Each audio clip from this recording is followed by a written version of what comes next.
not the leader of your country. إذا أنت ما تقودش لا أنا البلد. قائد الثورة مش قائد البلد. I am the leader of the revolution, not the leader of the country. The news spread like wildfire. Muammar Gaddafi was dead.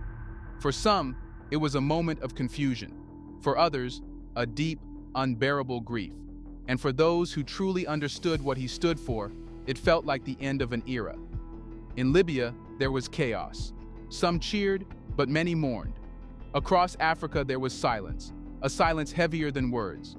In the villages of Burkina Faso, in the streets of Bamako, in the heart of Johannesburg, people gathered, whispering the same question. How did this happen? And why?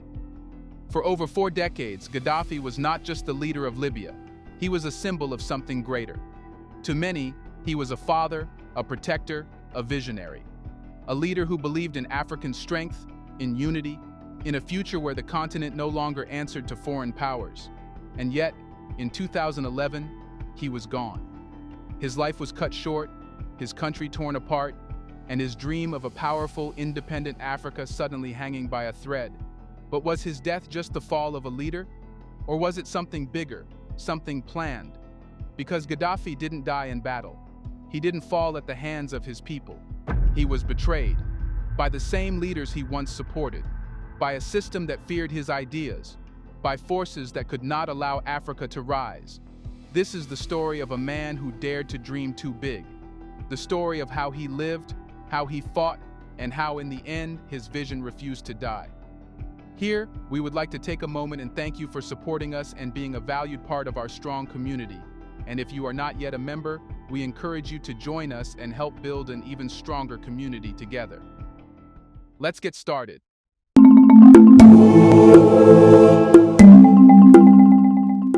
Long before Muammar Gaddafi became the name whispered across Africa and feared in the West, he was just a boy from the desert. Born in 1942 to a Bedouin family in the Libyan desert, he grew up knowing struggle. His family had no power, no wealth, and no connection to the elite. They lived in a traditional tent, moving from place to place with their livestock, surviving under the scorching sun and the endless shifting sands of the Sahara. There were no palaces, no riches, no promise of a comfortable life, but Gaddafi had something else, a fire inside him. He grew up hearing stories of how Western powers had stripped Africa of its dignity. Libya, like many other nations, had been controlled by foreigners. The Italians had colonized it. The British and Americans had military bases there. Even after Libya gained independence in 1951, it remained a puppet state, controlled by Western interests under King Idris III. Gaddafi saw what few others did. Freedom on paper was not real freedom. By the time he reached his teenage years, Gaddafi was already deeply political. He studied the rise of Arab nationalism, particularly inspired by Egypt's President Gamal Abdel Nasser, who had defied the West and nationalized the Suez Canal. In Nasser, Gaddafi saw a blueprint, a leader who refused to bow, a man who wanted his people to stand tall. Determined to change Libya's fate, Gaddafi joined the military, believing it was the fastest way to power. He trained in Libya and later in Britain, where he saw firsthand the arrogance of Western elites. To them, Libya was nothing more than an oil-rich outpost, a playground for foreign companies, a country that existed only to serve their interests. He never forgot that feeling. In 1969, at just 27 years old, Gaddafi led a bloodless coup against King Idris III. There was no long, drawn-out battle, no foreign intervention, just a group of determined young officers who took control while the king was out of the country. And just like that, Gaddafi became Libya's new leader. But what he did next was what made him one of the most revolutionary leaders in African history. From the moment he took power, Gaddafi's goal was clear: to break Libya free from Western control. At the time, Libya was rich in oil but poor in everything else. Western companies took the profits while the Libyan people lived in poverty. The hospitals were few, the schools were underfunded, and the nation's wealth flowed out rather than in. Gaddafi changed that overnight. He nationalized the oil industry, cutting off foreign companies and redirecting Libya's wealth to its people. He used oil revenues to build roads, hospitals, and schools across the country. He made education free and ensured that healthcare was available to all Libyans. He built the Great Man-Made River, a massive underground water system that brought fresh water to cities and farms across Libya, turning deserts into fertile land. He banned foreign military bases in Libya, refusing to allow the US or Britain to use Libyan soil for their interests. For the first time in history, Libyans had control over their own country. But Gaddafi wasn't satisfied with just improving Libya. His ambitions stretched far beyond his borders.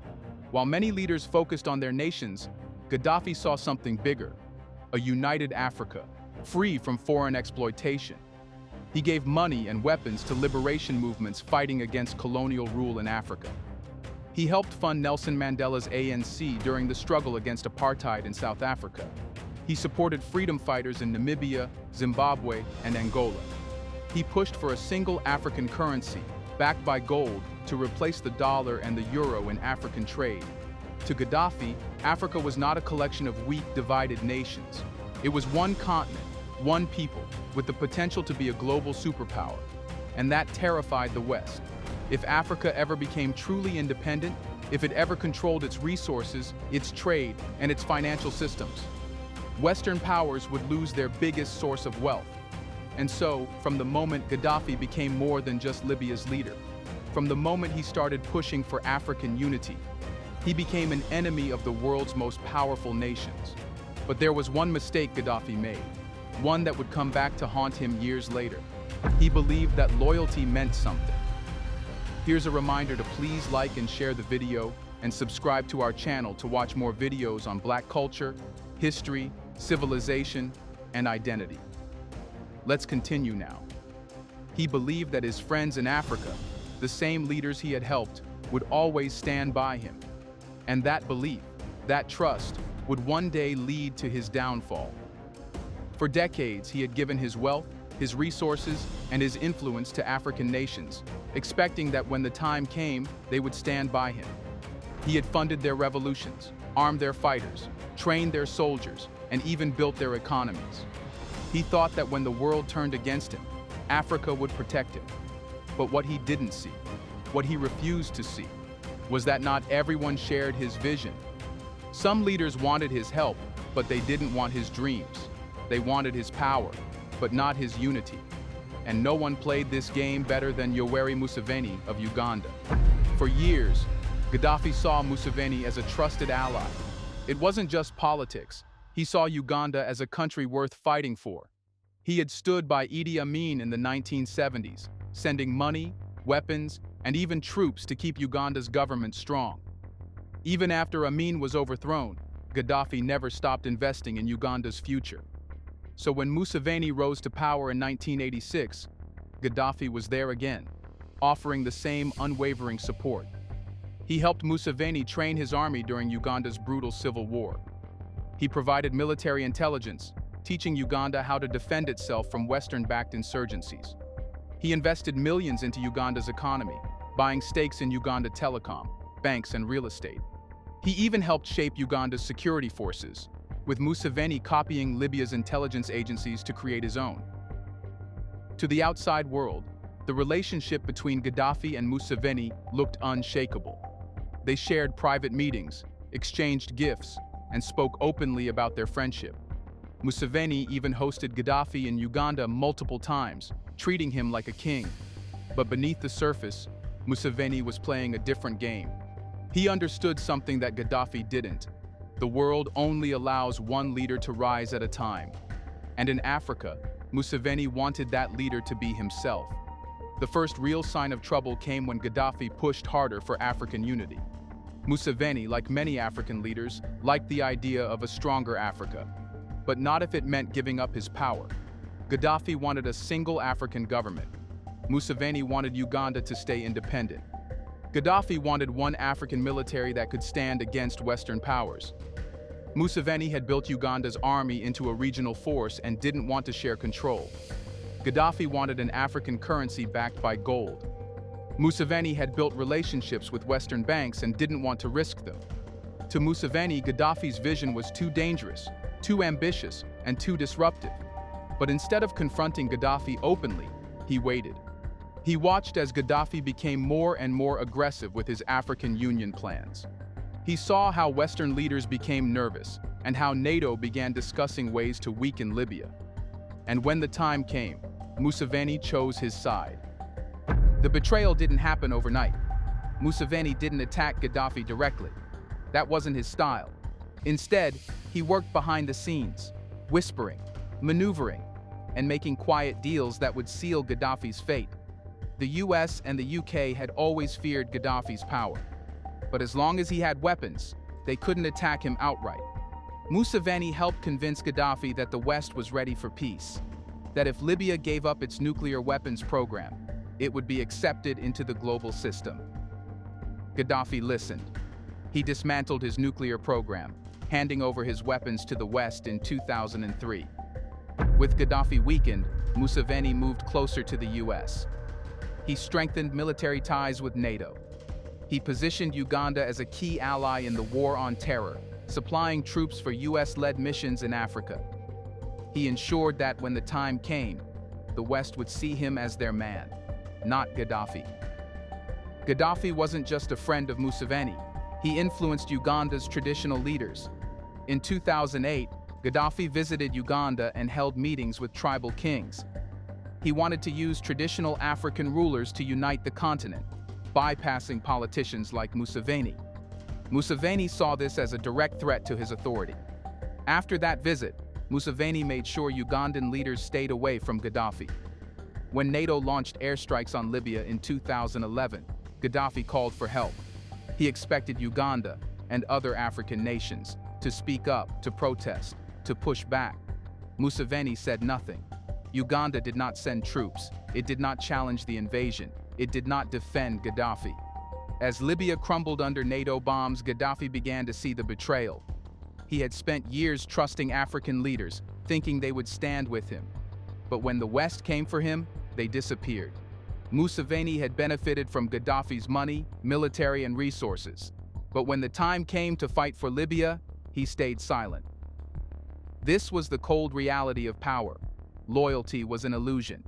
And now, Gaddafi was alone. The same man who had once dreamed of uniting Africa, the leader who had funded independence movements, the warrior who had built his nation from nothing, now had no one left to call a friend. And his enemies? They were closing in. They had what they wanted. And they weren't done yet. By 2011, Muammar Gaddafi was not just a leader under attack. He was a man hunted by the most powerful forces in the world. For more than 40 years, he had defied Western powers, funding revolutions, cutting off foreign control over Libya's oil, and pushing for an Africa that would never again be a colony. He had stood firm against US influence, refused to take orders from Europe, and openly mocked leaders like President Sarkozy of France and Prime Minister Tony Blair of Britain.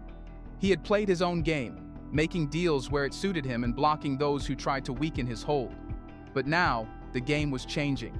The Arab Spring had already sent shockwaves through North Africa, toppling leaders in Tunisia and Egypt. The protests in Libya began small, with a few voices calling for reforms, but it didn't take long before those voices turned into armed rebels, well-funded and well-armed. To the world, it looked like a revolution. But to those who watched closely, it was clear. This wasn't an organic uprising.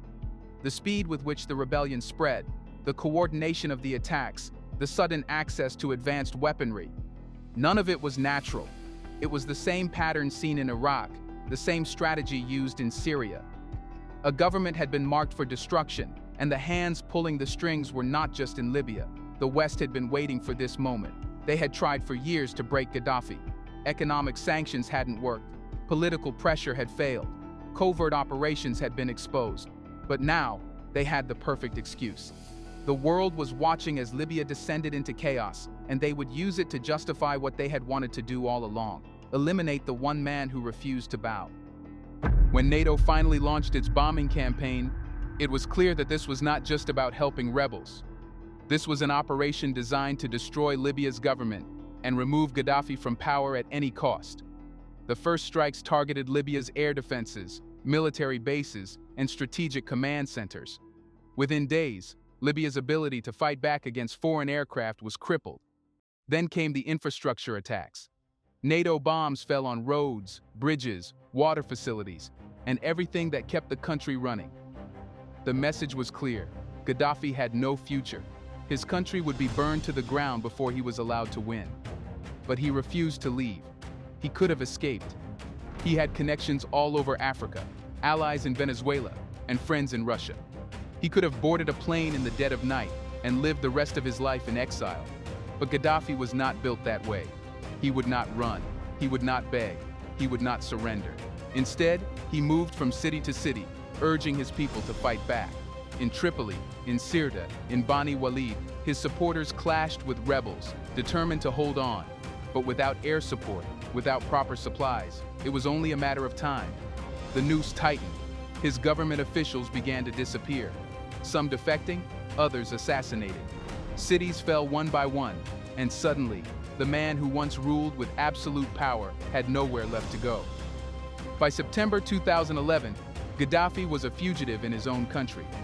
The rebels had taken Tripoli, and NATO's drones and satellites tracked his every move. His convoys were bombed whenever they were spotted. His communications were intercepted. His army had collapsed, and now, even his closest allies were beginning to turn their backs. Still, he refused to leave Libya. He made his way to Sirte, his hometown, where he believed he could make his last stand. The city was already under siege. Supplies were running low. The streets were filled with gunfire. But Gaddafi did what he had always done. He fought. Even as NATO warplanes bombed the city, even as the rebels pushed closer, even as the world declared him a dead man walking, he stood his ground. And then, on October 20th, his luck ran out. A NATO drone spotted a convoy of vehicles attempting to flee Sirte. It was his convoy. Within minutes, missiles rained down, destroying dozens of cars and killing everyone inside. But Gaddafi survived. Wounded and dazed, he crawled into a drainage pipe, trying to find shelter. He had once stood on the world stage, a leader who had built a nation from nothing. Now he was bleeding in a tunnel, surrounded by dust and debris, hunted like a wild animal. The rebels found him first. They dragged him out, beating him, taunting him. Some of them recorded it on their phones, a scene that would later be played on news channels across the world. No trial, no negotiations, no last words of defiance, just violence, humiliation, and the end of an era. When the final shot was fired and Gaddafi's body lay in the dirt, the world reacted with mixed emotions. Western leaders celebrated, calling it a victory for democracy. But across Africa, there was mourning. In Mali, Niger, Chad, and Burkina Faso, nations that had benefited from Gaddafi's generosity, people wept openly. In South Africa, Jacob Zuma called it a tragedy. In Zimbabwe, Robert Mugabe warned that what had happened to Gaddafi could happen to any African leader who dared to challenge Western interests. And Museveni? He did what he had done all along. He played both sides. He spoke against the Western intervention, but he did nothing to stop it. He condemned Gaddafi's killing, but he stayed silent when it mattered most. In the days after Gaddafi's death, Libya fell into chaos. The rebels who had been armed by NATO turned against each other.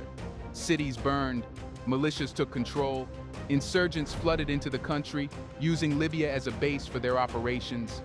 The man who had built Libya from nothing was gone, and in his absence, everything he had created began to crumble. But something else happened, something the world didn't expect. Gaddafi's vision, the dream of an independent Africa, did not die with him. It had been buried in the sand, but it was waiting for the right moment to rise again. The bullets that ended Muammar Gaddafi's life were meant to do more than silence a man. They were meant to bury an idea. For decades, Gaddafi had championed a vision that terrified the most powerful forces in the world, a truly independent Africa, a continent that controlled its wealth, dictated its future, and no longer bowed to foreign interests. His death was supposed to prove that such dreams were impossible, that no leader could stand against the combined might of Western powers and survive, that Africa would always belong to those who exploited it. And yet, years after his execution, his dream refuses to die. And today those ideas are stronger than ever. Across Africa, leaders are questioning their alliances with the West. Nations are looking inward, finding strength in their resources instead of foreign aid. The rise of new powers like China and Russia has given African countries alternatives to Western dominance. The shift is happening, slow but unstoppable.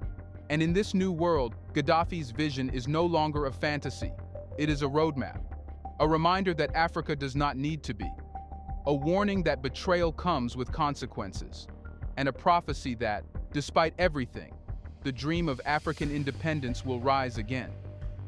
Gaddafi's story is not over. His enemies thought they buried him, but they only planted the seed of the future. Muammar Gaddafi's story is a painful reminder of how Africa has been deceived into turning against itself. The West played its role, manipulating narratives, funding divisions, and orchestrating his downfall. But they didn't do it alone. It was African leaders, driven by greed and fear, who betrayed one of their own for personal gain. Gaddafi stood for unity, independence, and African strength, yet his brothers helped destroy him.